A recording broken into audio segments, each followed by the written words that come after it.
దేశవ్యాప్తంగా హీట్ పుట్టించాయి.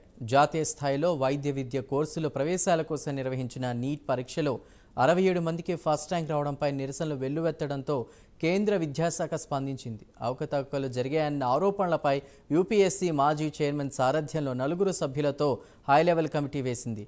ఈ కమిటీ వారం రోజుల్లో సిఫార్సులతో నివేదిక ఇస్తుందని ఎన్డీఏ బోధ్ కుమార్ సింగ్ తెలిపారు.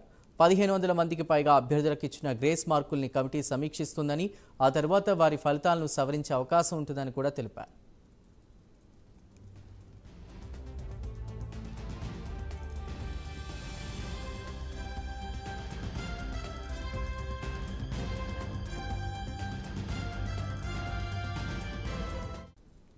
గ్రేస్ మార్కులు ఇవ్వడం వల్ల పరీక్ష అర్హత ప్రమాణాలపై ఎలాంటి ప్రభావం ఉండదని సుబోధ్ కుమార్ సింగ్ తెలిపారు. ఆ అభ్యర్థుల ఫలితాన్ని సమీక్షించడం ద్వారా అడ్మిషన్ ప్రక్రియపైన ఏ ప్రభావం చూపదని వివరించారు.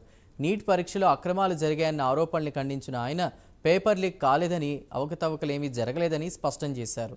దేశవ్యాప్తంగా నిర్వహించిన ఈ పరీక్ష సమగ్రతకు ఎలాంటి భంగం వాటిల్లలేదని కూడా పేర్కొన్నారు.